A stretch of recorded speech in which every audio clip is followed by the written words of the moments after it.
is. It's it. That's really good. Oh my god. Right? Yeah. It's like candy. It's like caramel almost, right? Yeah, it's so nice. And you're right, it's not overbearingly sweet, but just sweet enough. This is so good. Like this, I'm officially saying it. This is my favorite sipper. Your favorite sipper. We're drinking today Plantation Rum, an old favorite of ours. XO, So extra old. Right. 20th anniversary. It's vintage rum from Barbados. Anyway, it's fucking delicious. So we validated that this is actually Yeah. It's a real genuine. thing. It's That's the legit, real thing. not Yeah. a fake. No. yeah, I don't think a fake would taste as good. I'm staring at it like a long lost love. But right why now. wouldn't- it's like it's delicious? But why wouldn't a fake taste just as good? Maybe they. A fake never tastes as No good. It just way. messes with you. Yeah. Yeah. I don't know. Maybe. Okay. I don't know. We're thinking too much about it. This is for real. rolling over here? Yeah, we're rolling. We're All right, good. rolling. We're All right, good. cool, Wow. cool. We're good. We're good. Okay. We're good. All right, Kate, welcome to Thank the you. Honest Drink. Woo. Let's cheers again. Yeah. Let's do Yes, this. please. do Yes, this. please. All right. And we can drink as little or as much as you want on this show. Perfect. Well, you can drink as little as you want. We're gonna enjoy this one. Yeah. Without disclosing any names, we've had guests on this show that have passed out here before. Oh, wow. Yes, we have. Hopefully I won't quite get to that point. Yeah. But I want to say, Kate, it's really nice meeting you. It's an honor, and really congratulations on, like, you have a recent win. A couple, yes. A couple, right? Okay, I'm playing it down. Yeah. But the last one I read about was the ultra marathon. Was it Jiangnan? Yeah, right? yes. Oh, in Jiangnan, Guangdong? the 100 miler. So ultra marathons. Okay, you and Eric are runners here. No, I don't no, really hold know. on, hold on. Kate's a runner. I'm just. You're just a I'm a tourist. jogger. I'm a jogger. Runner. Definitely a runner. If you enjoy running, you're a runner. So Okay. what is an ultra marathon? So an ultra marathon is anything over a marathon. Anything over 42 kilometers is considered a marathon or an ultra marathon. And the one you won is how many? That one was 168 kilometers, so a full 100 miles. 100-mile marathon. Damn. So it's like almost four marathons, like back to back. Yeah. Jesus. And okay, I heard you crushed the record. I wouldn't say I crushed it by 2 hours. Oh, only 2 hours? Only 2 hours? But the longer you go, like 2 hours for an ultra marathon that distance would be like 10 maybe seconds. 10 minutes in a regular marathon. It just gets... But 10 minutes is quite a lot. It's a significant amount, right? Can I ask what the time was so I can get an idea? 24 hours. So you ran straight for 24 hours. There's no breaks in between, nothing. Nope, I never take a break. A lot of people do. Some people will sleep at the rest points, but Not you. yeah, Not Kate. if you're in it to win it, then you just run straight through. In it to win it. I love that. I love that. Wait, so this was this your first time running a 100-miler? Yeah, this was my first 100 miler. And you broke the record on your first try. Yeah, I was quite lucky. The conditions were right. Everything was working in my favor. I felt really good. I had a really good mindset. And I nailed my nutrition plan, which was always a struggle for me. Well, what was your nutrition plan? Liquid diet. So I'm one of those people, like, I can't eat anything when I run. I get cramp up. Even during my training this morning, I didn't even have food and I was cramping up. So I just relied on this powder. Completely legal, by the way. It's just it's glucose. It's basically calories in liquid form. So I just would drink that the entire time. Occasionally a banana here and there when I'm starving. Is it like Tailwind kind of stuff? It's Tailwind. Okay. We just got what's a little. Tailwind?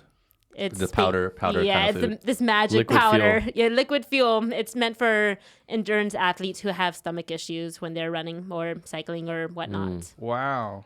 Yeah, we just got a batch. So Joseph, one of our temporary humans, shout out. Yeah, he just got a batch. They got great flavors. Yeah. What's your favorite flavor? I really like the lemon and orange one for the non-caffeinated. For the caffeinated ones, I would say green tea is my favorite one. It's the least sweet, and by the end of a race, you don't want something super sweet.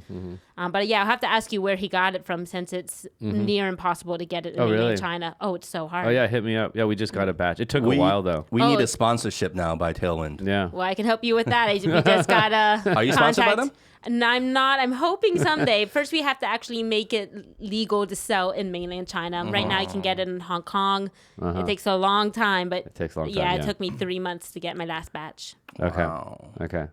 Yeah, we'll figure it out. We'll see. I think it took probably a month. I'm not sure. Yeah, it depends mostly on FedEx and border control and flights and everything. There's a lot of factors that go into it, but honestly, Tailwind is the best thing I've ever used for running. Yeah. Are you running professionally now? Is this like your thing? Yes and no. Like I've only been running at this level for 5 months now, but just in 5 months I went from 0 to 100. So I have a sponsor now. I have an agent. I'm doing races where I'm paid to run now. But it's not my full-time job. I've decided instead of going all out and running to make a living, I'm trying to maintain a full-time job here, but still doing as much as I can as a professional runner. What went into that decision? Mostly a couple of factors. I really like stability. I like to know that my paycheck, I always will have a paycheck. I don't want the hate running thinking like I won't be able to buy money for food or pay my rent if I don't do well in a race. Like that will make running not fun for me. I also love my job. I work for Intersport. Even though I'm sitting at a desk all day, everything I'm doing is sports related, and I'm learning so much. I have amazing colleagues, an incredible boss. I'm quite happy where I am. Also, I don't want to be just running. I have so many other interests, and I have a lot of friends who aren't even athletic, and I want to be able to maintain my everyday life. Well, that's a really healthy mindset. Yeah. I just want to back up for 1 second. I just want to clarify something. You just said that you've been only doing this for 5 months. So 2 years ago, November 2018, I did my first trail race, a 100K, just as a joke. My friends were doing it, so I just signed up. Didn't train, didn't do anything. It was awful. It was the worst experience of my life. I did everything wrong. It was a mess. I completed it though, and after I recovered, I'm like, actually, that was sort of in a sick way fun. So I started doing more trail races. I never really ran. Like I would run occasionally with friends. So it's just like a fitness thing before. It was just like, And you never really ran? Like you just ran once in a while, just like... Yeah, I did something called the Hash House Harriers, the drinking club with a running problem. So, I mean, once a week, like 10K maybe, 8 to 10K. What? But I would just keep on doing the races, and I would do okay. A couple times I even made the podium, but I was okay. And I always got injured because I never did anything in between the races. But then last November, I started getting involved with Runners High and the Intersport Run Club. And when I started actually training consistently and running outside of races, I really picked it up. But I couldn't really do anything with my running because of COVID. And so in May, I had my first race since training, did really well, got second in that one. And then a month later, I did an 80K and beat all the men too. And I was just like, wow, I've come a long way in running. And that's when people started reaching out to me. I got on the radar. That's actually after that race, I was invited to do the 100 miler as a sponsored race as an elite athlete. And with every race, more doors open. Damn. That is fucking So my ears were insane. not wrong, like what she just said. Yeah. 5 months. Jesus. So people like train all the time for this and can't achieve what you have achieved in just like kind of picking it up in 5 months, kind of like off of a whim. Like what the fuck? Like what's your secret? Well, my secret was COVID-19 actually. So I worked in the tourism industry as well as fitness industry. I was working part-time for a bodybuilding company. But fitness and tourism were the first hit and the hardest hit. I got back from vacation in January. The next day, I lost all of my jobs. Like I was working 1 full-time job, 2 part-times, lost everything. Also went through a really bad breakup. And so I really thought I hit rock bottom. And so the only thing just to distract me from, I felt like I was going crazy and had no idea what my future was going to be like. I just started running, just did all the trainings, just went all out, tried to enhance my fitness. I started with F45, and it was a distraction. Just, it was the only thing during the day that got me out of my bed, out of my apartment. And it's all that training paid off, just having the luxury to really focus on it. And I realized that not only was it just a distraction, I actually genuinely loved it. So now I can't even imagine my life without running. Wow. So like you didn't know you loved it before you started doing it. Yeah, I mean, I enjoyed it. I enjoyed the races, but prior to November, I would say 2017, I hated running. Like, you asked me to do 100 meters. No, that was a death sentence. I was more into bodybuilding then. And so then for a year, I tried to run casually with friends, focusing more being in the gym. Did both horribly. Like, you can't bodybuild and run at the same time. It doesn't work. And so I just started going more towards running. It's more social, more fun.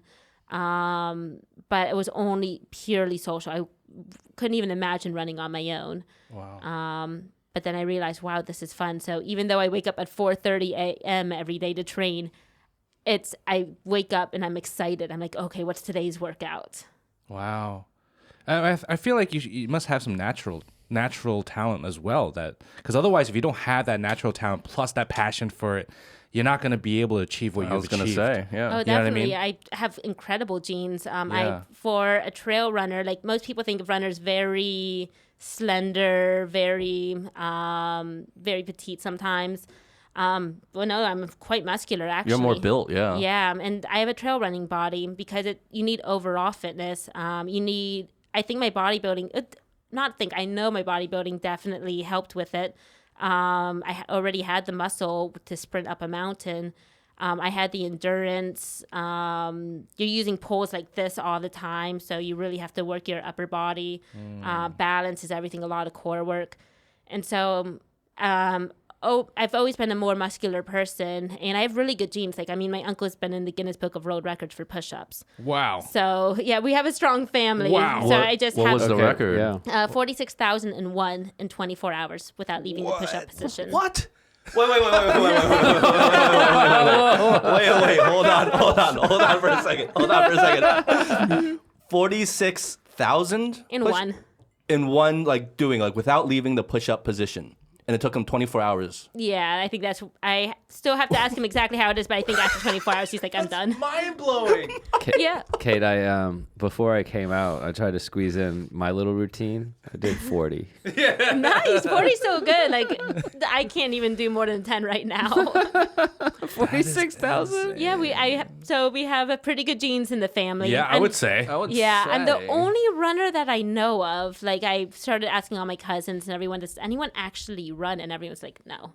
But it definitely plays a part. Like, I'm a very fast road runner. I do quite well road running. I have around a 3-hour marathon time, but I'm an even better trail runner. It's slower, but the endurance is there, and I can sprint up a mountain faster than most people. You now. leverage your strengths. Yes. And that brings me to a point, I think, correct me if I'm wrong, but it seems like probably a lot of more traditional runners who just like went into running from the get-go, right, and take it seriously, I would assume they would probably focus more on the endurance part of it for long-distance running, obviously, and maybe less on actual strength training. But you coming originally from a strength training background, that actually gives you an advantage because on top of that, you also have the genes for endurance. Yes. But then you have the added benefit of actually having strength, which probably most people in the field never really kind of focused on. Exactly, yeah. So if you look at a lot of the professional trail runners in China,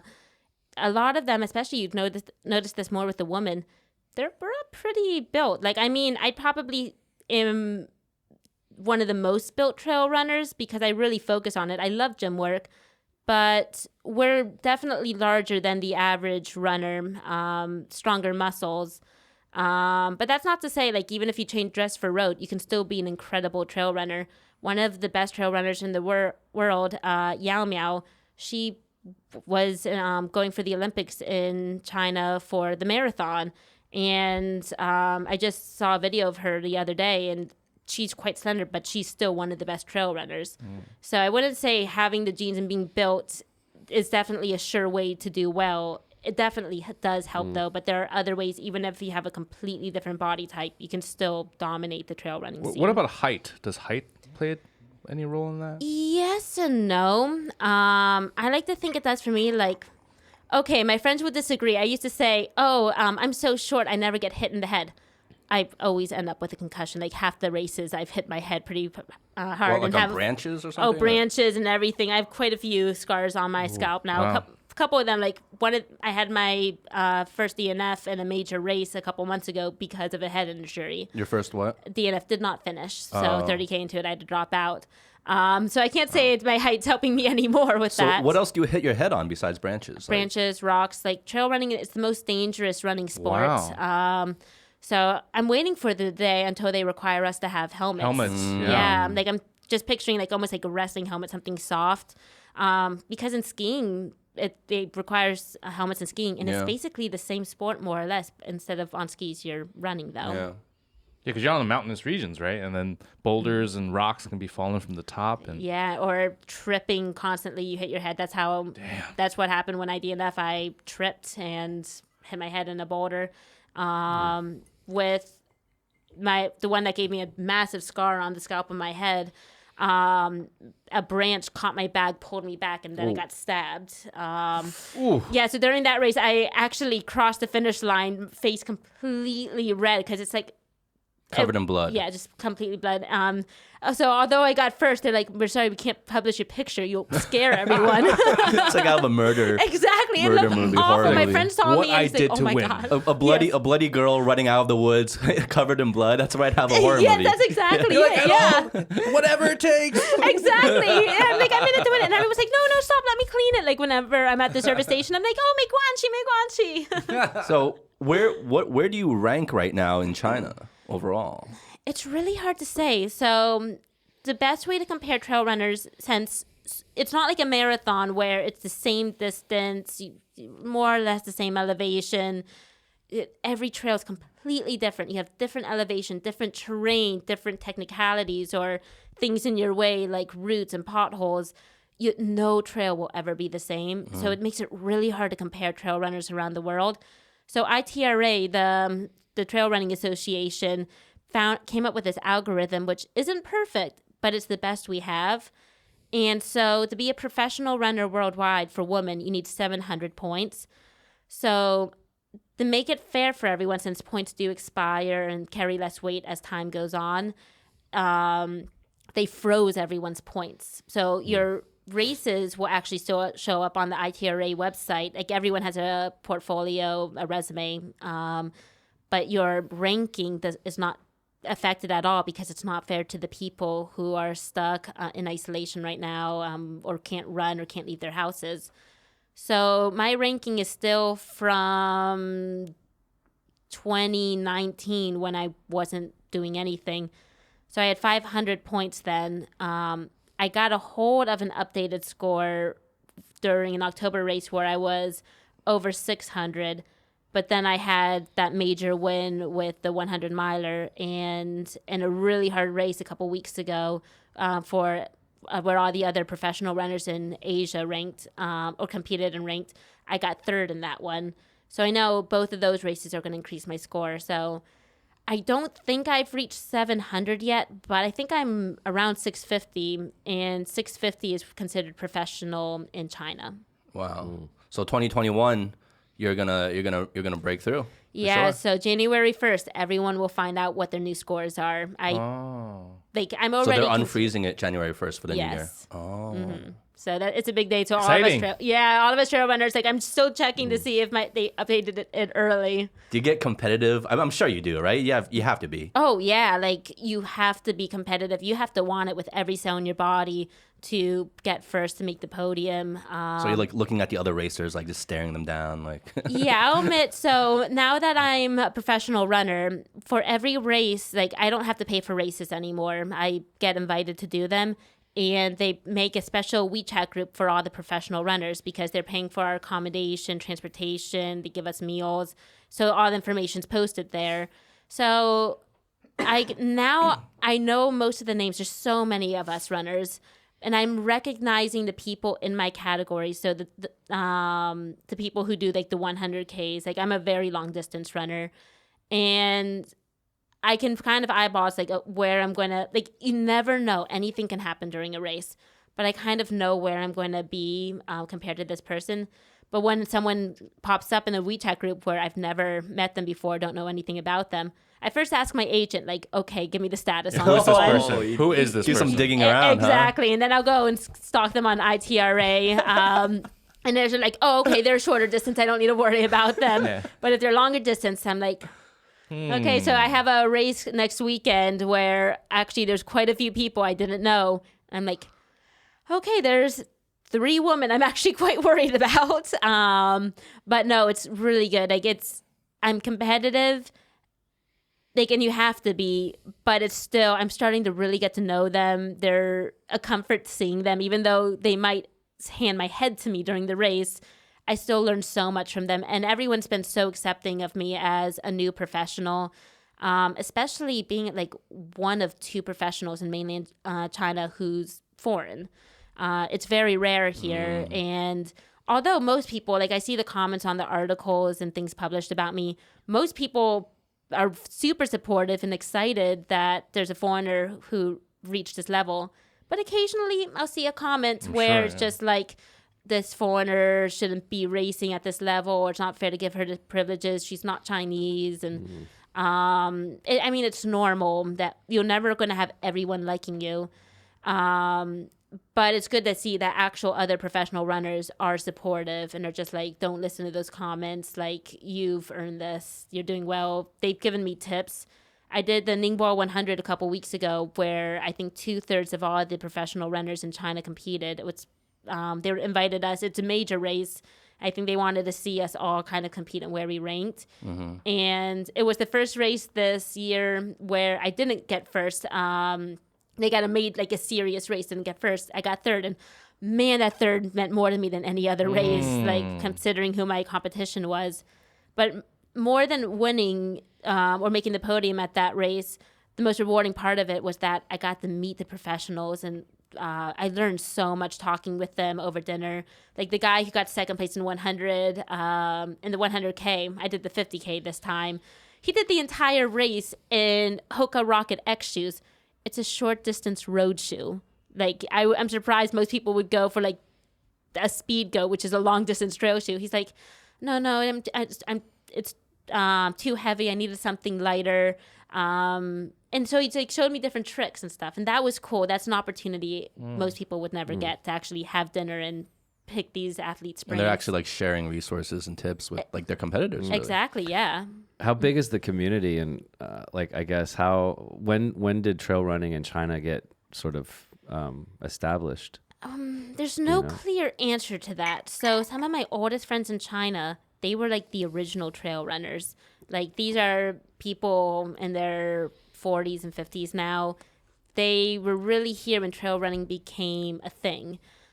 But ITRA, the Trail Running Association, that wasn't established yet. It's like, even today, trail running is not an official sport. Mountain running is, but not trail running. What's the difference? So mountain running is shorter distance, like usually for women's 8K, maybe men 12K tops. And you just run straight up a mountain, usually like on more of a gravel road. Trail running is anything. It could be any terrain. It could be any distance. It could just be like, it's a free for all. Like, you never know what you're going to get. Like, you're just in nature running. Whatever the Exactly. natural terrain gives you, that's what you got to. Sounds kind of Exactly. exciting, actually. Yeah, I love it. Yeah, I've tried mountain running a few times, and it's fun. But just running 8K straight up a mountain and then having it be over was just like, okay, well, that was fun, but what's next for me? Do you think you have like a target on your back? Because like, you come out of nowhere and you're taking the whole like trail running scene by storm, winning all these races, and the people who have been doing it for a while, you know, the other elite competitors, they must be like looking at you and be like, who is this girl? And then, you know, kind of like painting a target on your back, like, okay, we gotta watch out for her. Yes and no. So, I mean, I don't think anyone would ever admit it to me. Like, everyone's always, of course, very nice, very polite. One of my largest competitors, she's a woman I beat in the 80K when I was a no one. And she, like, we joke because we keep on bumping into each other at races. She also lives around here, so we do a lot of the same races. And like she jokes like, "Oh, you broke my record in the 100 miler. Oh, you're so strong." And it's like she's being very nice, very flattering. But it's also just like to get to this level, you have to be competitive. But no, everyone's very nice. Of course, people want to beat me, just like I want to beat them. But when it comes down to it, we're all just doing what we love. But also, my fame has rubbed people the wrong way too. How so? For the most part, like everyone's very supportive, very encouraging. Like it's very like I've worked very hard to achieve my dreams, but a couple people here also, like there are very few cases, but there's been cases of jealousy, which has actually caused issues in my social life a bit too. But of course, it's natural. I was talking to my agents and sponsors about these issues. And they're just like, yeah, what you're going through, not everyone will love you. Some people will be jealous, especially when I would come from like more of a club scene where I was at the same level as someone. And then I get super famous someday when we were more or less at the same level before. Also, the attention I get, there's this one guy here who is sponsored still, but he was trail running 10 years ago when it wasn't a thing. I entered the trail running scene at the right time, like it all just by coincidence, out of luck, that when I started becoming big, that's when trail running was already big here. And so it's just like I will never know like who's the more talented trail runner. Like we're talking a decade apart now, but it's also just like he should have gotten where I was too, like the sponsors, the praise and everything too, but it was just not the right time. So there's some jealousy. Well, how did these issues manifest? Like jealousy, but how does it manifest and affect you? Well, it's affected me like socially a bit. Like, I mean, these people would never tell me these things, but I've heard from other people. It also caused problems with a former coach of mine too, where I actually had to switch coaches recently. And it's just, people won't say it, but you can tell with body language, comments and things like that are thrown, and just word of mouth too. And it's like, I understand it. Like they want to see you fail? Is it that kind of thing? Or like, what is the problem? They're spreading, like talking shit behind your back? I really don't know. Like the thing is, I never really dove into it, but it's things I've heard and the things I've had these gut feelings about, because of course not everyone, quite a few people do treat me differently now, like not like a bad way. Most of them, they realized they're next to someone who did become pretty famous in China pretty quickly. My closest friends are just like, no, you're still Kate. They still give me shit all the time. But some people I didn't quite know all that well. You can just tell with body language. It's just like, they think it's really cool, but they're just almost as if think about like if Angelina Jolie comes here, how you'd act around her.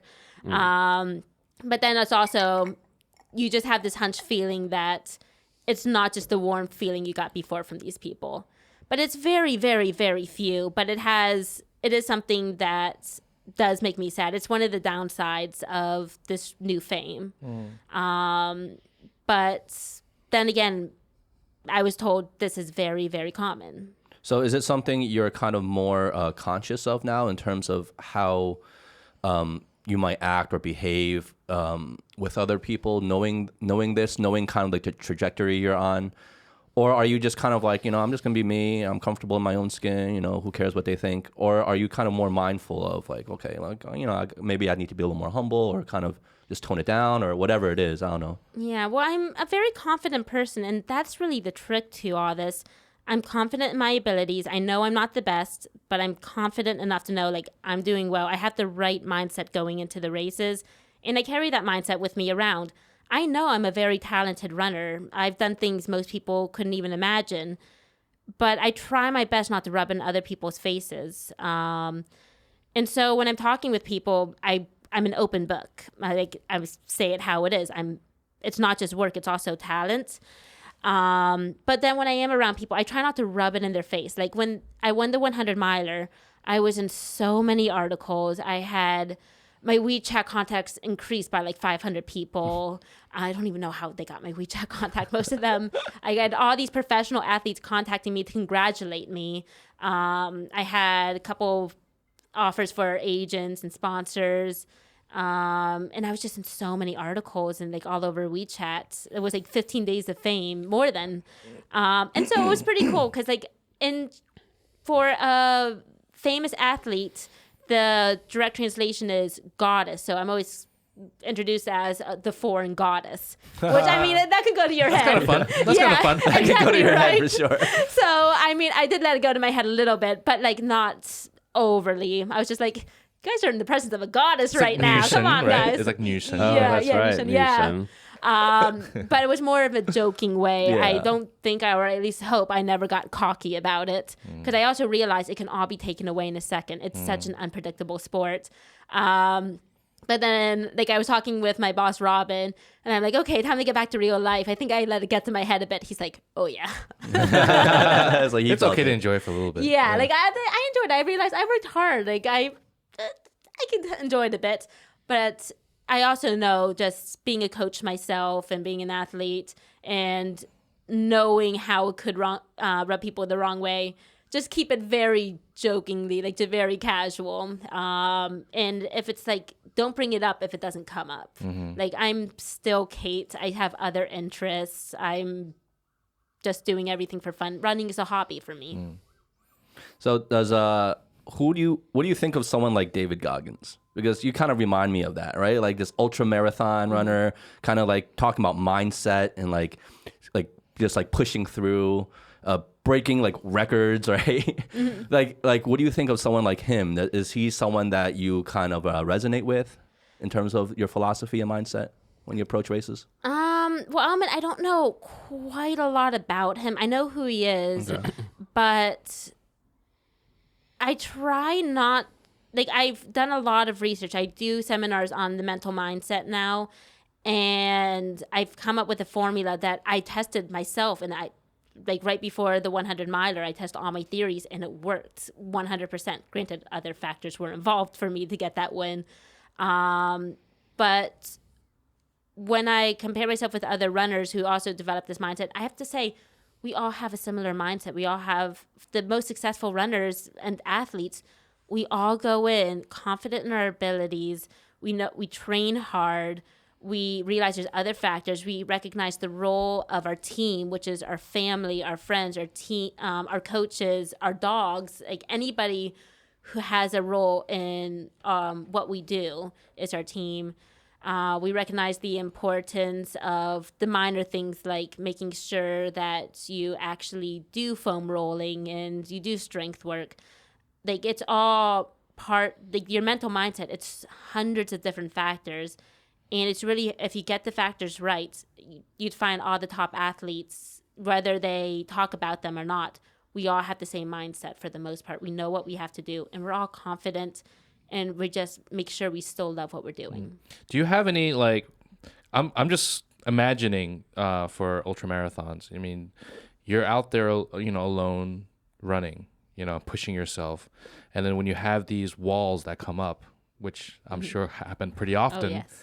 Like what's that mindset that helps you push through? Well, I found that at least during the 100 milers, like before when I hit the wall, like I've sobbed in races, especially early on when I was in so much pain. I had no idea what I was doing. Like physical pain. Yeah, physical. Okay. Oh, it's torture if you you don't have the right shoes. Like your toes are just trashed.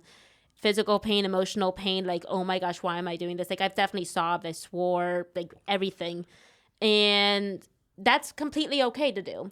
But what you have to keep yourself from doing when you hit the walls is don't give yourself negative comments at all. Always a positive mindset. It's like, okay, well, yeah, this is awful, but it's not a surprise. You knew this was going to be awful at some point or another.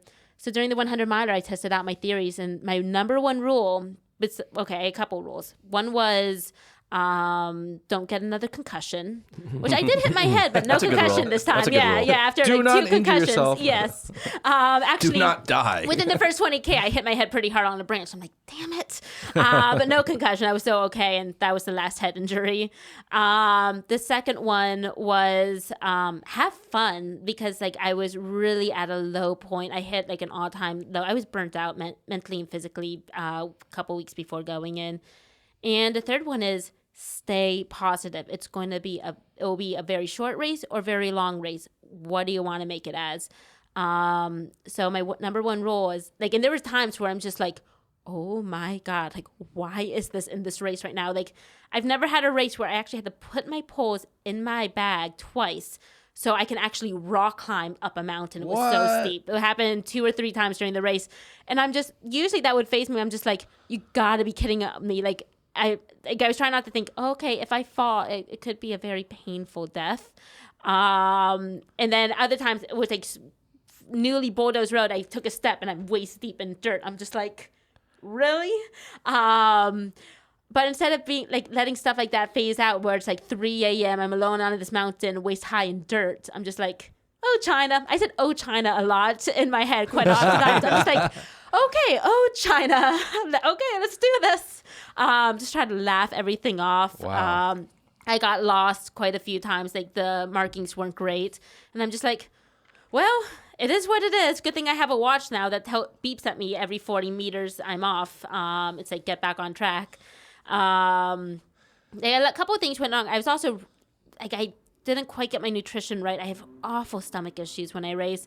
So, like, the first half of the race, I had to stop constantly to go. And I'm just like, oh my gosh, my stomach was hurting so bad. But I'm just like, well, this isn't a news for you. Like, this happens to you. So I'm just like, okay, get it over with. Give myself 30 seconds and then try to catch up to that runner over there.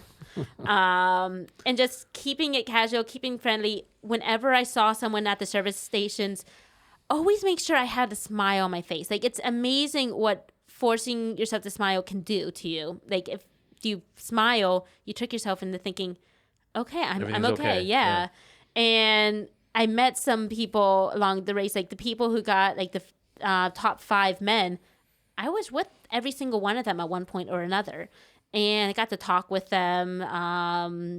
Some of them, like, I got to practice my Chinese for a little bit.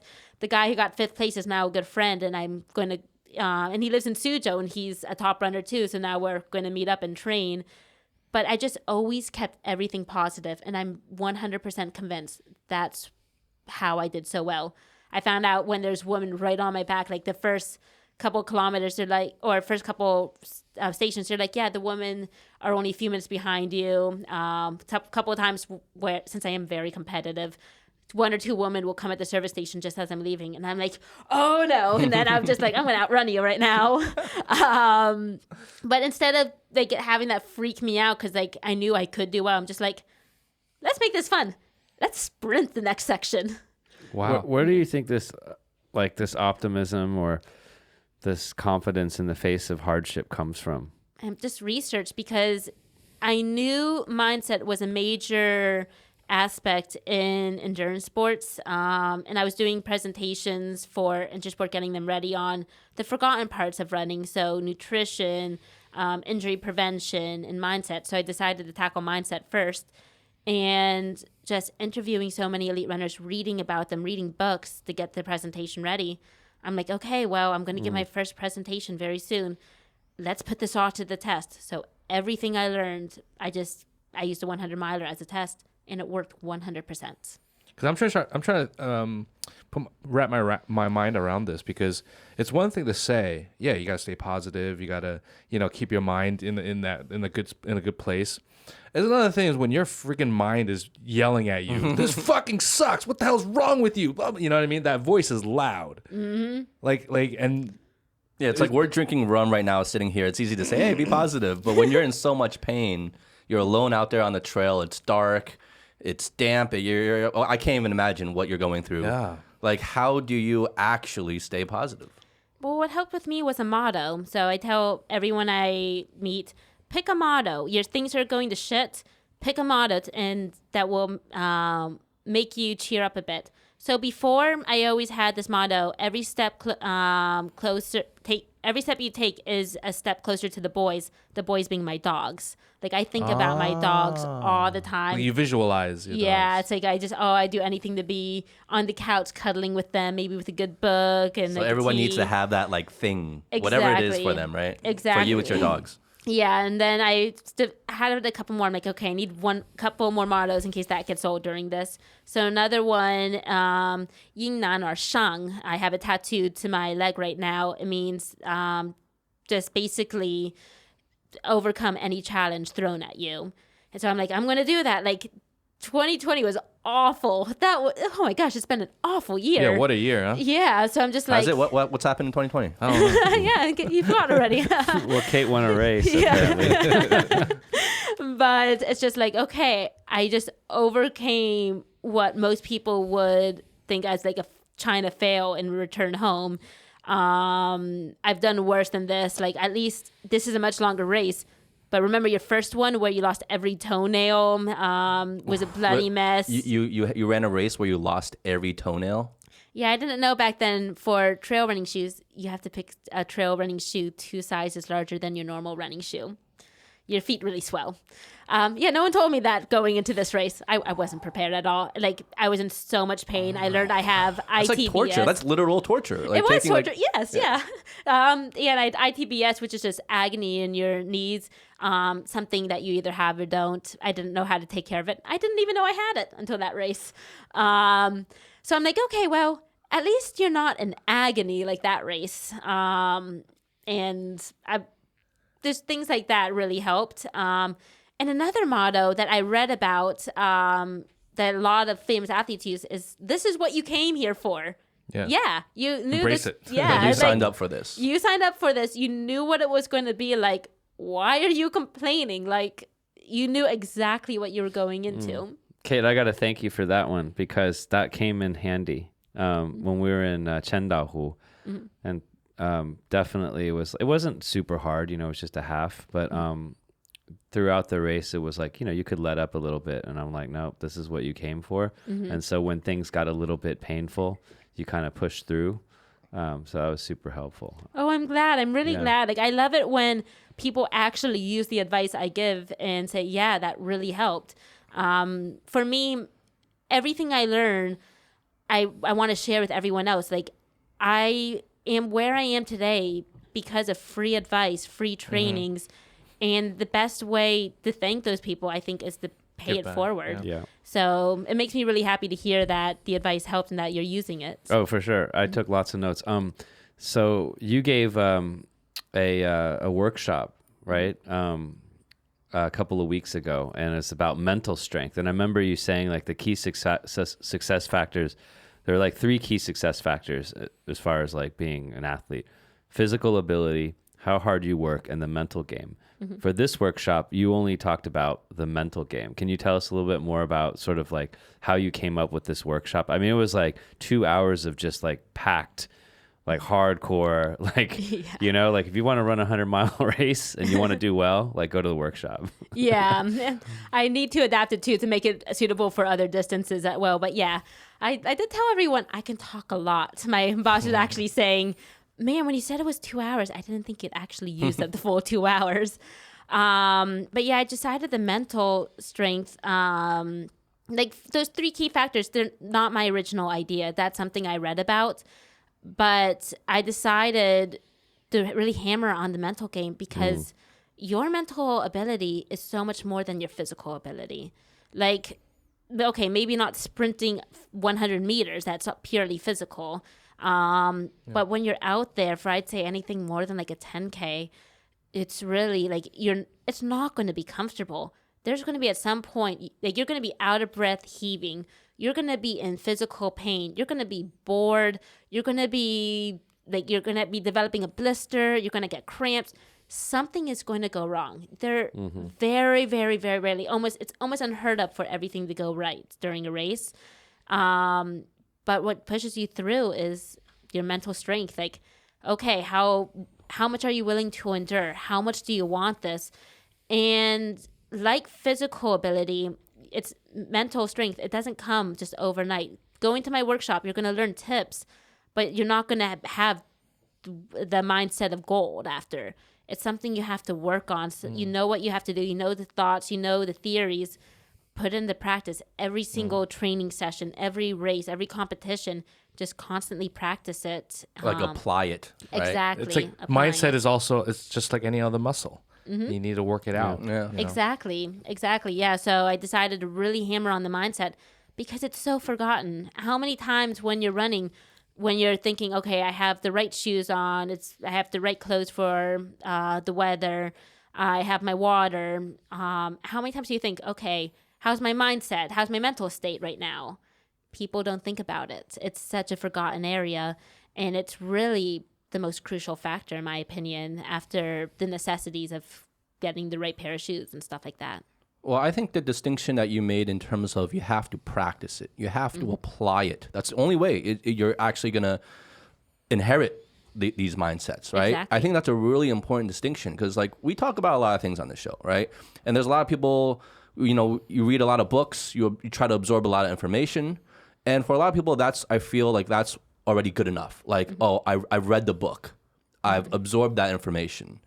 But it just stays there. And it's kind of useless unless you actually actively try to apply the information you're absorbing. Exactly, right? yeah. And I think that's that step that maybe a lot of people, including myself, that we kind of get lost in sometimes. We don't really think about.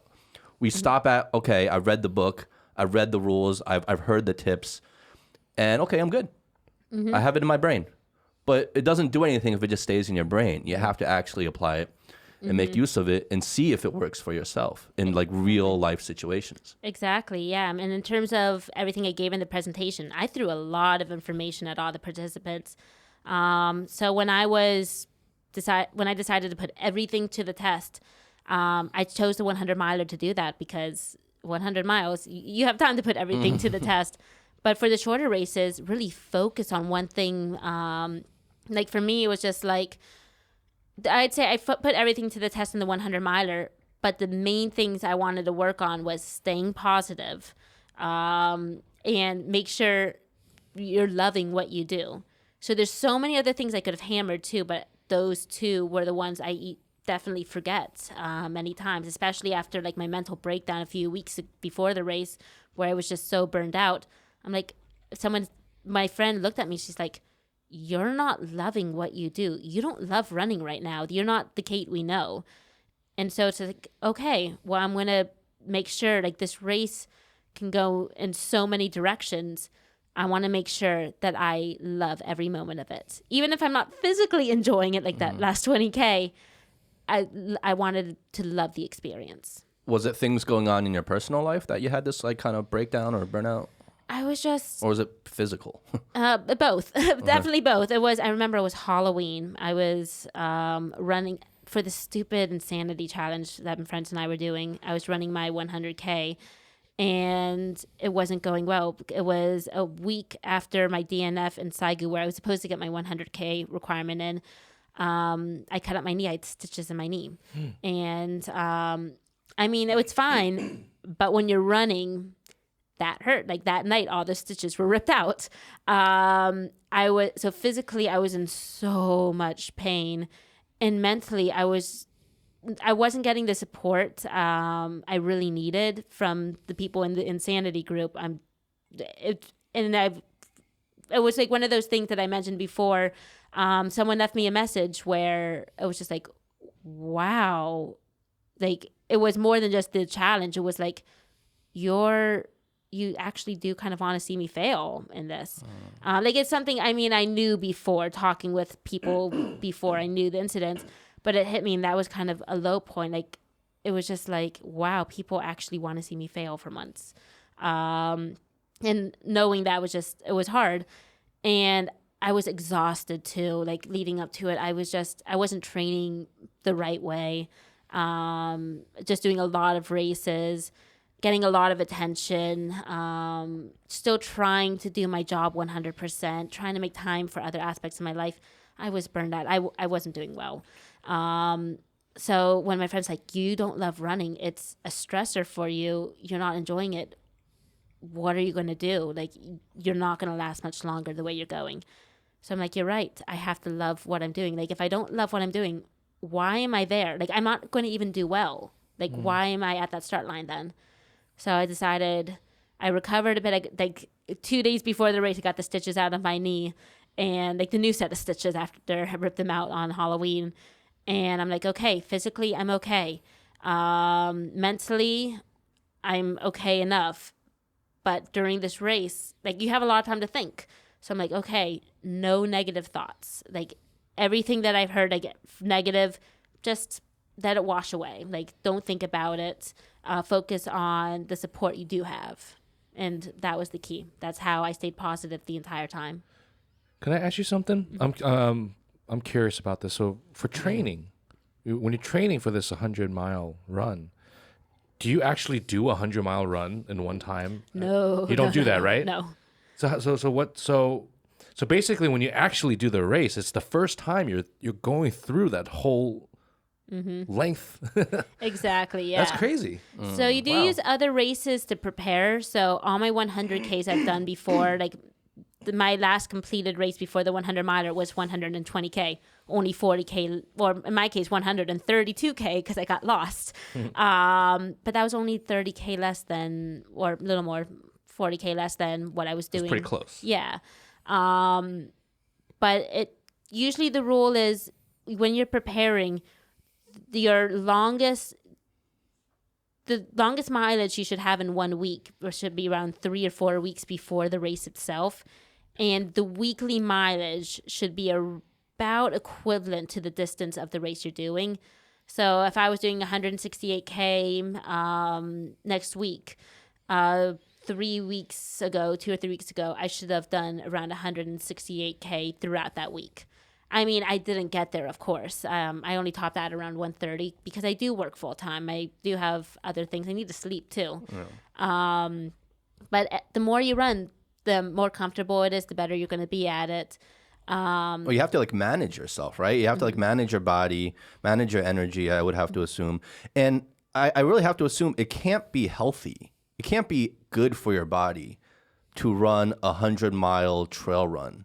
It's awful for your body. Yeah. It's awful. You don't come You're out. breaking your body down. Exactly, yeah, you don't come yeah. out of that healthier. You deteriorate, right? Exactly, yeah. So like you only have so many times you can do this before like your body maybe starts wearing down. Yeah, so there's many things to consider. I mean, better is trail than road. It's softer ground, different muscles used at different times. You can go slower. Muscles and stuff like that. Exactly, yeah. But yeah, I'll probably do like 100 more 100 milers in my life. Like, I started trail running very, very, very young. For years, I was the youngest participant in the races. Trail running is something you do more in your 30s because it's the mindset. Most young people, they have the physical ability. They have no mental ability at all. They don't know what it takes to endure and suffer.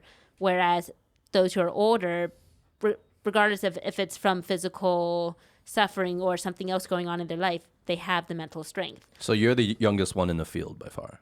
Yeah, for professional runners, from at least those I know about, I'm the youngest professional runner here. But not by much. So I'm getting a little bit older now. Well, how old are you? If I'm I can 27. Ask? Oh, wow, okay. Yeah, so I'm still very young. Most professional runners, especially the women, I think the next one is 29. But most of them are in the 30s and 40s. Like the woman who came in second place at the 100 miler, she's 60. Wow. Yeah. She's what? 60. They go 59, 60. She's called the grandma. So she was from one of the original trail runners from back in the day, like 10 years ago. That's amazing. It's not a very flattering name, though. Yeah, exactly. But you try seeing the news articles where Kathryn Hill wins against the grandma. Against the grandma over Yeah, here. just like- old grandma over Yeah, here. just like, New son versus the grandma. yeah. New son versus the versus grandma. wife. Exactly. That's Versus not fair. Nana. That's not fair. Yeah, exactly, yeah. But no, she's one of the best trail runners today. Like, she's one of the most famous trail runners in the world. In the world. Yeah, because like she was in the scene, and especially at her age, ITRA just came out with a study they found women reach their peak around mid-30s, and they maintain it to their mid-60s. Wow. You trail running. For trail running. Men, they start to go down in their 50s, but women, we can maintain it until our mid-60s. Because there's such a strong mental aspect. Exactly. And it's not... Women can endure more than men. Yeah, I believe that. If you start... They say if a man and a woman start like a marathon at the same time, or not a marathon, like 100K or something like that, if they are still next to each other, same ability halfway through, the woman will finish first. But yeah, so women could really... I'll be doing this for a very long time. Well, that's a really interesting distinction too, where you mentioned about age, and the average age of like elite trail runners is a little bit older, because when it comes to long distance trail running, like you just said, like mindset plays such a bigger role, right? And usually young people have not formed a very maybe solid mindset yet in their younger ages. Is there anything, because you talked about kind of like things that you read or tricks or rules that you've come across that you've actually tested and applied yourself in your races, and you said, you know, these work. What have you come across that hasn't worked for you? Well, everything is different. Everything that I've at least said works for me, but it might not work for someone else. Just as I've heard advice where, like, especially in regards to nutrition, nothing has worked. The only thing that works is Tailwind for me. Basically liquid diet, where everyone else is like, oh, you can have more bananas or you can have gels and stuff. Nope. Or have there ever been like thoughts, like rules, like staying positive is one of your rules, right? Has there been another rule where you're like, okay, I'm gonna try this rule in this race, and like midway through you're like, this rule ain't fucking working at all. You just kind of like just abandon it. I mean, have you come across anything like that? I really can't think of anything right now, because those that I really researched were those on top, and their advice for them was winning advice. It was just, I found with mental strength, the rules are really kind of universal. Like, they've done studies, those who have a positive mindset will usually always come up on top to those who are like, this is awful, I can't do it, oh, I don't have the ability to do this. You're just setting yourself up for failure then. I'm sure there are a couple of things, mental tricks, where it might work and might not. There is actually one thing, like, I say you have to want it with every cell in your body. I don't think anyone will disagree with me on that, but it's the extent of it. Like, you have to make sure you're always doing this for yourself, not for the podium, not for your sponsors, not for point. You have to do it because you genuinely love it. But you do need to have that competitive edge where it's like, I need to win against these people, because that's what's going to give you like that cutthroat ability that really might get you first by seconds. I feel like that's what's going to separate, you from people with only natural talent or just, time or whatever, that edge, the extra edge is because you really fucking want it. Like, exactly. Yeah. And the Ningbo 100 a few weeks ago, this was my most competitive race to date against all the elite runners. I won third place by less than a minute. And that's because I was doing well. Like, second place just passed me. And I'm like, okay, I still make podium. I hear someone say, Kathryn Hill. I realize it's someone else, another woman in my category. And I sprinted. I didn't think I had any more energy left. The AQI was like way over 200. I felt awful. Oh, shit. But that was, like, I still had another 1.5 kilometers to go. I sprinted with every cell in my body, like, put everything into it. I'm like, I am getting this podium. I'm not letting this person catch up with me. So she yelled your name? Yeah. To, like, let you know she's coming for you kind of thing? Or well, I feel really, really, really bad about this, actually, because she's also sponsored by my sponsor. And she's like, oh, yeah, like, I think she maybe wanted to run together. Oh, shit. I apologized to her after. She's like, hey, Kathryn, Yeah. let's do this. And you're like, fuck you. I remember screaming, I'm sorry, like, Buhawi Subtwabuchi, and I sprinted. She's like, let's do this together, sister. And so I sprinted because I knew, like, third place, like, I really they kind of need that right now for my professional career. And so I remember sprinting. My agent saw me like 300 meters before crossing the finish line. She's like, wait, is there a woman behind you? I'm like, yes. And she's like, run. And then like she crossed the finish line like less than a minute after me. And that's tight. Yeah. And I'm just like, I'm so sorry. She's like, I understand. I get it. Wow, Yeah. that's hilarious. I think it's sneaky for her to do that. That's sneaky. Well, like, not. I think you did the right thing. And you were like, 不好意思. It wasn't like, fuck you. Yeah, exactly. Kicking dirt in her face. I'm You're so like, sorry. "Cuentan." yeah, I felt bad because like for her, like she didn't really. I mean, we all kind of need podiums, but I mean, it's a race, right? yeah, it's it a is race. a race, It and wasn't she's grandma, just like, And you guys was are it? professionals. It wasn't grandma. It's like grandma. It It's was like, not it's grandma. expected. But it was just like she completely understood. She's just like, I get it. Next time we'll run together. I'm like, maybe. Yeah, we'll see. Well, you were talking before about like motivation. I would think like going back to the idea of like, I guess, you didn't say this word, but I'm going to say like haters, like people who might want to see you fail, who are jealous. I mean, that can be used as pretty high octane fuel to motivate you to win as well, right? It has. Actually, it really, really has. So with my ex-coach, we've had a really, really bad falling out. I think many factors go into it. It wasn't a good match for either of us. It was just more just out of convenience. And it's affected work as well, because my coach he was associated with my job. And like when everything kind of blew up and my boss was just like, okay, well, it is what it is. He's not taking sides, which of course that's a good thing. He's not taking sides. It's whatever's going on between me and my ex-coach is between me and my ex-coach only. And he's just like, well, the only thing you can do now is just do as well as you can in your races. Like, this is a lost cause. Don't like, it's affecting you socially in the work area and in your professional running career. But the best thing you can do is not let it get to you. And so actually it was during the Ningbo 100, my ex-coach did something quite sneaky. He texted me. He basically, more or less, it was blackmail. That's all I'm going to say. He blackmailed you or tried to blackmail you. Yeah.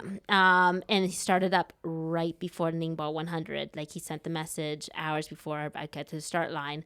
Trying to rattle you a little bit. Exactly. It was sneaky. It was trying to rattle me. And I found out, I told my boss, I'm 100% transparent with my agent, my boss, everything about it. Like, people who need to know. Like, it's not something I talk about openly. It's a dispute between me and my ex-coach only. But he did try to rattle me. But at that point, like, I knew enough. It's just like, you're trying to rattle me. You knew how much this race, how important this is.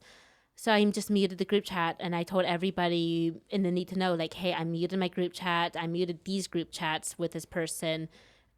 I'll get back to them after the race. And then after the race, I checked the message. He went through with what he was blackmailing me about. And I'm just like, okay, well, I still did incredibly well. Even if I wasn't a little bit shaken up before that, I don't think I could have done any better, like, considering who my competition was. But yeah, so there are people out there who, like, these are very, very, very few people. I can only think of 3 people who haven't taken my fame quite the right way. They will try to do things. But then I talk to my agent and my sponsors, and they're like, this is Normal. Yeah, it's normal. This happens. Everyone will go through it. Like, this is the game. This is the game. And it's like, basically, this is the reality. What are you going to do about it? Are you going to let it rattle you, or are you going to go on with your career and doing what you love? And so, Haters gonna hate. Exactly. Well, they say the biggest fuck you is success, right? Exactly. Yeah. So my boss is just like, just do as well as you can. Focus on that. Focus on your next few races. And he was right. So it's like, now it's in my past. I have a new coach that's working very, very well for me, actually. And I've only been working with this new coach a couple weeks. But I was just thinking today, I'm already faster. I already feel stronger. Great. So I'm looking forward to the next race next weekend. Oh, it's next weekend. Yep, I was just told, oh yeah, by the way, you have a 100 miler next weekend. A 100-miler Is next that, weekend. is that how it Oh, comes sorry, up? not 100 miler, 100 kilometer. But no, I was supposed to do, yeah. Oh, that's easy. I was supposed to do the Xiamen Marathon. I need to get a sub 3 marathon time for sponsorship requirements. But then this 100 miler came and with really, really good prize money. It's in an area that I have a talent in. Although I could do very well at Xiamen, just talking to my agent, coach, sponsors, everyone, I would do probably better and I could get more rewards, more benefits, further reach my goals with this 100 kilometer race versus Xiamen. And then I can just do another marathon 2 months later. Well, so what goes into, because that's fascinating to me, like what goes into that decision making? Like, because now with an agent, with sponsors, you being professional, you're on the radar, inevitably it turns more like, it's obviously it's a passion, it's a sport, but now there's a business aspect to it. There's a commercialization aspect to it now. So what goes into your decision making? How has that changed how you go about the sport and choosing what races you do, how you do it, and your whole kind of strategy, I guess? Well, I'm really bad at saying no. So if I had it my way, I'd do every single race. But this is why I agreed to an agent who also knows my new coach very well. And actually the other day, my coach is just like, give me the schedule that you and your agent are thinking about for this year. Give me the list of races you want to do, rank them A, B, and C, with A being the most important. And at this point, I just want to run. Like, I love running. I want to maintain that love for running.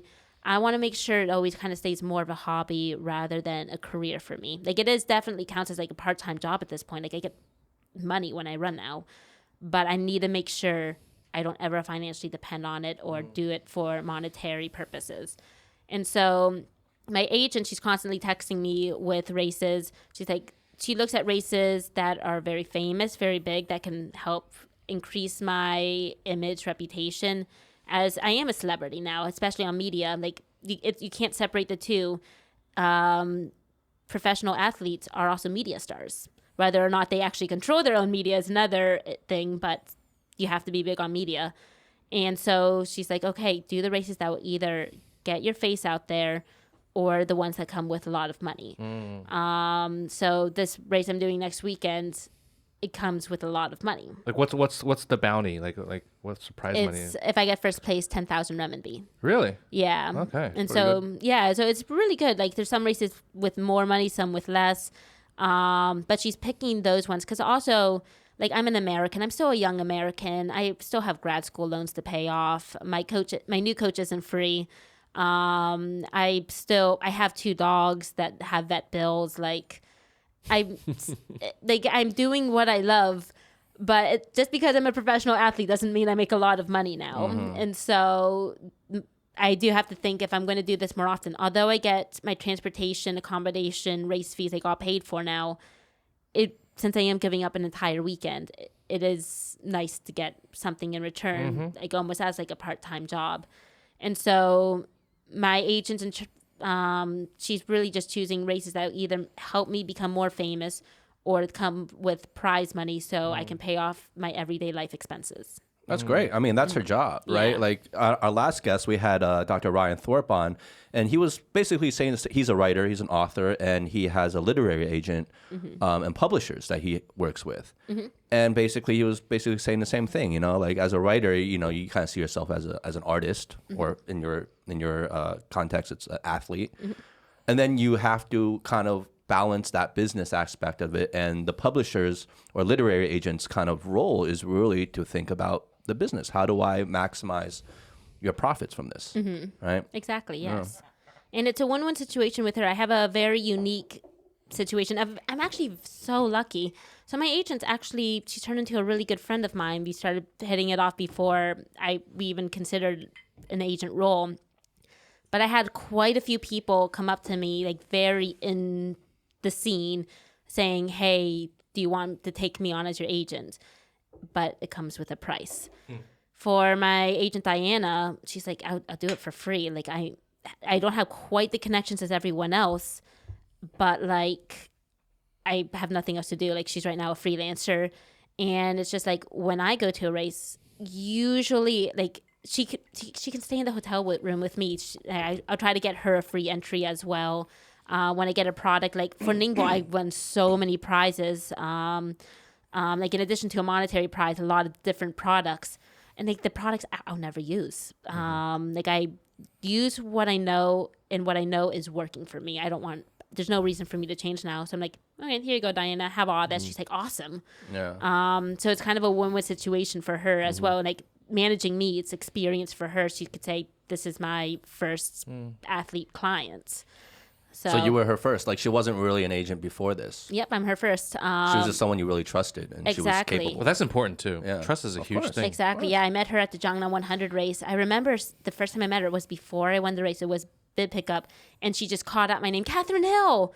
And I'm just like, who are you? And she's like, she was the translator in the foreign group chat. Yeah, she was the translator in the foreign group chat for it. And she's like, I recognize your face. I think she knew a little bit about me because I won another Jiangnan race before. And she's like, yeah, just let me know if you need anything. And then when I crossed the finish line, she was the person kind of, I think, assigned to like just being a foreigner, like just kind of make sure I was okay. And we just really hit it off. I remember just hours after the award ceremony, the two, like I was waiting for my friend to finish up a 100K he was doing. So we just sat on the stage and just like talked for hours and just got really, really close. And then like recently, she's just like, I was telling her about the different offers and sponsors, like sponsorship offers. And I'm just like, I don't want to focus on it. Like, I don't know. I don't have enough experience. I have a fantastic community, a fantastic resource here, but no one's ever dealt with something quite at this level. She's like, well, I'm not an agent before, but I can be your agent. I know the brands. She's a trail runner herself.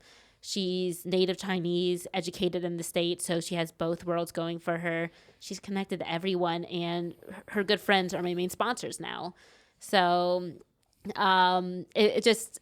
like it seemed brainless. I'm like, yeah, be my agent, definitely. And so far, I think she's doing a fantastic job. Like, this is new water for both of us, and we're just kind of going for it. It's like, okay, well, we'll see what happens. Right now, it seems to be benefiting both of us, so we're like, okay, we'll just roll with this. That's a cool story. Actually, it reminds me of this other story I was hearing. There is this editor in my field, right? An editor. And he was a big fan of this director. And then basically, and the director's pretty well known. And then, not thinking too much, just as a fan who was just like writing like letters, like, I'm a big fan of your thing, blah, blah, blah. And then suddenly it just became like just a little conversation, and then it became friends. And just because of personalities clicking and stuff like that, sometimes it's okay. Like, just reach out. You never know what can happen. Exactly. I mean, coming from the other perspective, not from your perspective, but from your now agent perspective, sometimes you just have conversations. You never know. Like people are a lot more accessible than you think. Yeah. And as long as it's a mutual, there's mutual benefits. I think it can work out. Well, it strengthens the bonds in a lot of ways because like you kind of like going to war together, right? And then when you're both kind of learning as you go together, that's really like bonding. Right? As opposed to, okay, this is a person who's already done it all, has all the resources, has a lot of experience, and you just come on as like their client, right? And you're just one of their clients. Exactly. Versus, hey, we're sisters in this. Let's find out together where we can take this, and we're both learning, and there's a mutual trust going on. I mean, that's really like, that really forms a really close bond, I would have to imagine. Exactly. And I'm so much closer to Diana now, and like we help each other in ways completely unrelated to running too. So I have a background in writing. She's right now trying to get into a grad program. I'm just like, yeah, just give me luck. I'll help out at your essays for it. We'll connect you with our last guest. He directs the Shanghai Writing Workshop here. Yeah. So that'd actually be great. Yeah, I can connect Diana with him. But yeah, it's just like with my background, it's just like, okay, yeah, send me your essays. Like it's a mutual benefit in so many different ways when you just kind of go in. We're just as a team, like not just even with running anymore. She's also she and I are like the two main people for Tailwind in China. We have a close connection with the distributor in Hong Kong. And just by coincidence, we meet. And so like we bonded a lot over Tailwind. And so she actually has a trail race coming up. She's like, I'm out. Do you have any more Tailwind you can give me? I'm like, yeah, here's the last of my batch. I need it, but like here's the last of it. But I'm more than happy to do that for her since we're a team. What switching gears for a second, because this is something I'm meeting you for the first time today. And so why are you in China in the first place? So let's give the listeners a background. You're from New York, from the US. When did you come out here again? So I first came to China in 2014. So I was studying abroad. So in college, I studied Spanish. I was supposed to go to Peru, but I took a Chinese culture course, mostly because I heard they eat Chinese food, and I love Chinese food. And they're like Chinese food or Americanized Chinese Americanized. food? I didn't even know there's a difference Orange between chicken, it. Oh compound. yeah. Didn't know there's a difference back Which is then. delicious in its own Exactly. right. Which is awesome. But my study abroad office was just like, hey, do you want to go to China? Like I started also taking a Chinese class. Like one of my good friends who was a Chinese major, just take the Chinese class. I'm like, okay. So they waived my Chinese requirements since I didn't have enough years, and just like, okay, just try out 4 months in China, see how you like it. Well, 4 months turned into 14 months. I just loved it instantly. Changed my majors in math and computer science to Chinese and international development. Traveled all over, lived in Beijing, worked in Shanghai a bit, studied in Kunming and Harbin. Oh, wow. Got into a grad school when they had a campus in Nanjing. So I decided to do the Nanjing grad program. And when I realized it was basically to become a foreign service officer, more or less, or do something with like foreign policy, it was for international relations. When I realized that I didn't really want to do that, like I was fresh out of uni. I didn't have any real work experience. I didn't know what I wanted. I just moved. I worked for a bit, an internship in Yunnan again. And then I was like, okay, I need to stop moving around. And I've just been working in Shanghai, just kind of in industries that I love and just doing exactly what I want to do here. What was it about it here, like that when you got here, you were like, oh. Yeah, what was so attractive? Because it seems like a huge shift. Like you changed all your majors, what you were studying. Like you kind of like completely changed course. And you were like, okay, I'm all in here. Like, what was it? It was just, I guess, the culture and the history. I love history. So living in Beijing, which is filled with Chinese history, like you have the Great Wall, the tombs, the ancient ruins and caves, and I thought it was so fascinating. Living in Yunnan, I learned about the ethnic minorities and just like I learned all about like in depth what their issues are. And I was just like, I want to do something with international development that aids minority populations and rural development. I just really had a passion and interest in that. And although I'm not working in any of those fields now, I'm now in sports, I just kept on like taking a chance. It's like, okay, I don't know where I'm going to end up. And I know these fields, I'm not going to be making a lot, but I just coming from a very supportive family who are like, you'll figure it out. Just make sure you do what you love. You only live once. So your family was very supportive of you staying here. Exactly. I mean, they definitely weren't pleased. I think they'd rather if I was in the States. But especially my mom, she's very supportive of me. She's just like, you are living your dream. My mom couldn't really live her dream through the different circumstances. So I know I was talking to her for hours last night on Christmas. She's so proud of me, like everything I accomplished. I don't think she still wrapped her head around the fact that one of her kids is now a professional athlete. Like I was one of the least athletic kids growing up. I played tennis and lacrosse because I had to in high school, but that was about it. That's insane. Yeah, so she's like, okay, well, you're doing what you love and you're thriving. I'm proud of you. But having that support and having the opportunity and the encouragement to do what I love really kind of formed my decision to stay in China, see what opportunities are here. I feel more at home in China than I ever did in the U.S., just culturally. Interesting. Yeah. You know what? One big point I'm getting out of what you're just saying that I think also would resonate with a lot of our listeners is the fact that you had your own direction before, right? But then you came here and experienced something totally new, and you pivoted. You know, and being able to pivot your direction and your focus, and sort of like just living life as you go, is really important, because you don't know what you really love or what you really like or what you're even good at until you experience it. Exactly. And I think that's a big thing It's a huge thing. for young people, you know, Yeah. to understand. But I think you're also fortunate because you had that clarity at a young age, right? And I mean, I'm assuming you're not married, you don't have kids, right? Yeah, no. So you don't have those responsibilities to kind of, you know, lock you down. Exactly. And you had a certain freedom to kind of be like, but nevertheless, like you had that clarity to be like, you know what? I'm not going to get stuck in something. I'm not going to allow myself to get stuck in something I'm just going to regret, I'm going to be miserable doing just because it might pay the bills. I'm going to go out, take a chance, and look and commit to something that I truly am passionate about, that I am happy doing. Exactly. Right? And that does take courage to do that. For people who are lucky enough to have that Yeah, clarity. lucky is huge. You're really lucky. Yeah. Right? When I was your age, I didn't know what the fuck I wanted to do. I had no idea what I wanted to do. And I wish I had some sort of clarity back then where I can be like, hey, change course right now, stick to a track. And by now, you know, maybe I would be somewhere with that, right? And that's clarity is so important. And then some people get it too late where, like I said, they might have a family, they might have kids, they have other responsibilities, other lives that they have to take into account at that point, and their tolerance to risk and taking chances drastically decrease. Oh, definitely. Yeah. Like my mom always said to me, do what you want to do now. Live your life now before you ever have a kid. That I think it's a regret my mom had. Like, I mean, my mom, she had a really good life, and then she had me and Steven, and I know we are the best things that ever happened to her.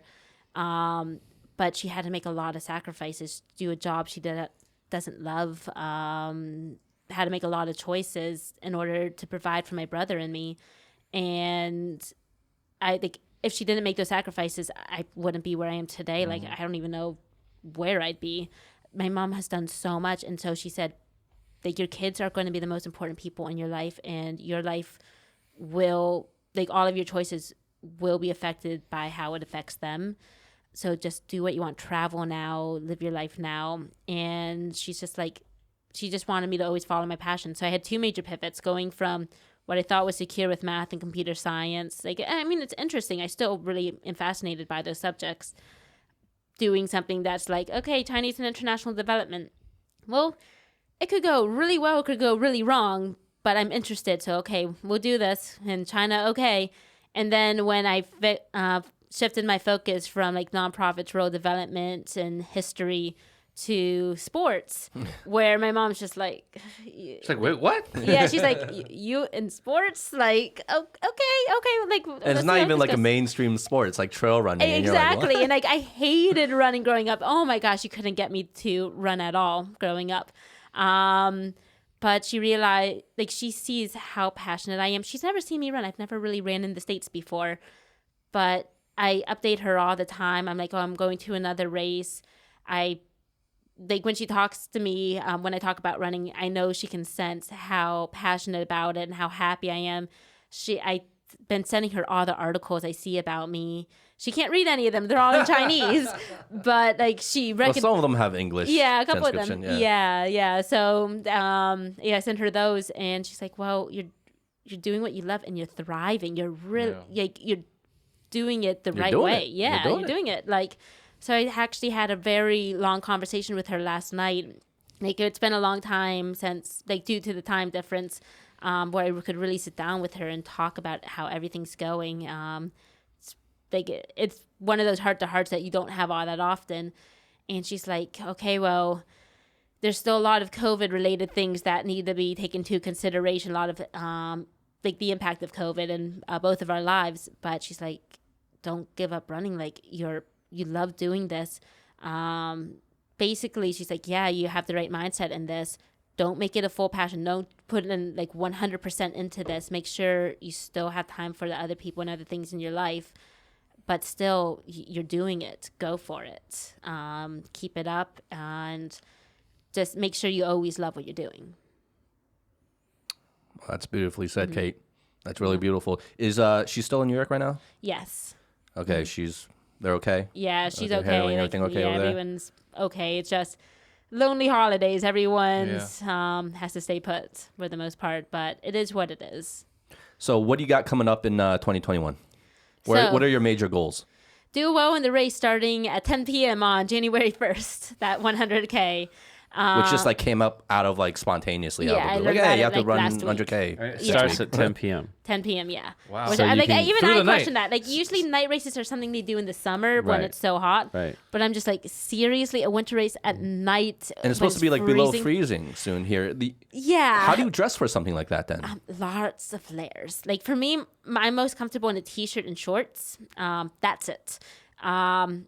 Yeah, I have to figure out what I'm going to wear now since Don't you overheat if you wear too much? Well, layers. So I have a bag on, so I need to make sure whatever I wear is super light and folds up easily. Also, run faster. If you're cold, run faster. I'm still working on this aspect. Like, I purposely did not want to do a long distance race when it was this cold because I also have asthma. I have cold induced asthma. Jesus. Yeah, last time I did a January race, even though it was during the day, it didn't end well.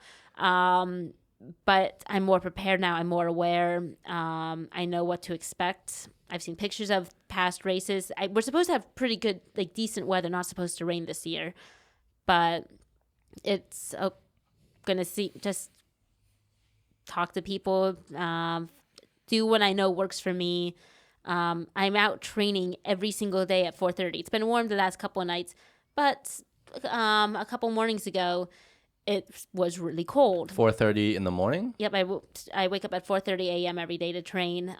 So I found a couple clothes that, like compression gear that I found is working for me. It's not causing chafing too much. So I think I'll be okay.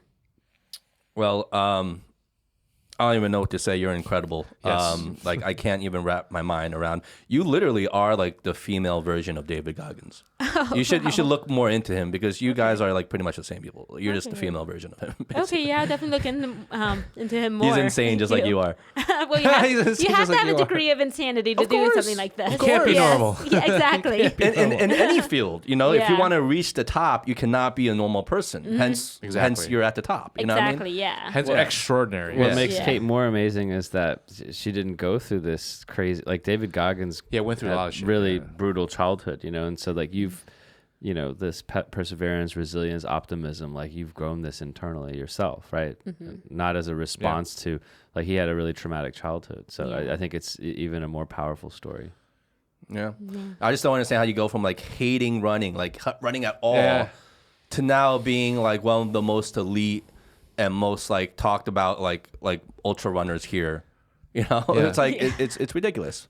But anyway, thanks a lot for sharing, Kate. This was amazing. No problem. Yeah, thanks for having me. This was a lot of fun. A lot of fun, right? It's a lot of fun for us too. When you're drinking rum and talking to Yeah. friends, We're gonna it's good get you stuff. back on as a regular guest. Yeah, that'd be hopefully, great. hopefully, Okay. right? Yeah, I'm down. Whenever you have the time, we can talk about Yeah. a bunch of stuff. We can talk about other like health things, recovery. Yeah. We have a lot of people that listen to this show that are trying to get fit themselves, or who are fit and take running pretty seriously as well. Yeah. Okay, well, I can talk for hours Yeah. about really anything running related, even if it's not running. Like even the smaller things. Like I'm not a doctor, I'm not a nutritionist. Going to just say that out there, but I know a lot about it too, and I know exactly what not to do now. Yeah. Well, in a way, you're just as valuable because you have in-field, first-hand experience. It's one thing to be like an expert and talk about things, but you're actually applying this in the field, in the races.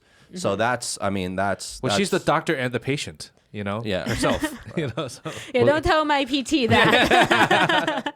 Well, if you ever get a chance to listen to some of the other episodes, this show has also evolved, since it started last year. But it's a lot about building habits. It's all about Personal development. mindset. It's all about starting something new. And so today was fascinating. So I think there's a lot more for us to talk about in the next year. You know what you should do? You should listen to our podcast while you run your races. You'll get first place every single time, guaranteed. Sure. Positivity. For the easier races that aren't too technical and training, I listen to ebooks a lot. I get so much reading done now that I'm a runner. Yeah. Wow. Okay. But I was thinking, like a lot of people are saying, you should really start listening to podcasts. So I think I'm going to start. I'll start with yours. And then we'll sponsor you next time. We'll have a The Honest Drink kind of logo on your back Oh, as you're running. I mean, yeah, sure. Like, Can we do that? yeah, you can do that. It'll be great motivation for us to do more shows too, because with your 24-hour races, you'd go through the entire library in like 2 races. Okay, I'm down for that. Cheers, Challenge Kate. accepted. We got Cheers. you. Okay. All right, good luck for your race. Thank know you're going you. to dominate. Oh, thank you very much. Yeah, good luck in the new year, and we want to see you keep doing your thing, Yep. keep succeeding, keep winning. And it was really great to know you, and we'll have you back on soon. Sounds good. I'm looking forward to it. Thanks for having me. Cheers. Cheers. All right, guys. That was Kate. This is The Honest Drink. We were drinking Plantation XO rum, which is delicious, and we will keep 20th drinking that. anniversary. We're going to Very keep good. drinking this. Everybody's trying to I noticed how he's trying to talk with a raspy voice just so people will stop saying, I can't tell the difference. They can't tell the difference. I Seriously. think, someone in the comment section had a really good point. They were like, Watch the videos. Yeah, watch the videos. Watch the and then videos. you'll get like, Yeah. you know. Put the face to the voice. Yeah. Hey, for people who listen to this podcast who don't know, we do have another video album and a video channel. You can look with subtitles for our short clips. So if you're listening on Ximalaya, we have a video album. You can just search THD. There, you'll see it. If you're not on Ximalaya, you can look on Bilibili. We're catching up. We haven't posted all the videos yet, but we're catching up. We have a We're video on channel there. Billy now, huh? Or on YouTube. It's still the older episodes, but we're still trying to catch Slowly. up with our archive of all this episodes. It's a lot of work. But anyway, just to let you guys know, Join we us on love you WeChat. all. We love you all. Be good. Be well. I'm Justin. I'm Eric. And I'm Howie. All right, Yeah. guys. Merry Christmas. All right, well, it's already going to be past Christmas. Past Happy New Year. Christmas. Happy New Year. Yeah. Happy New Year. Okay. Peace, guys. We love you. Peace. Bye. But as the sun will see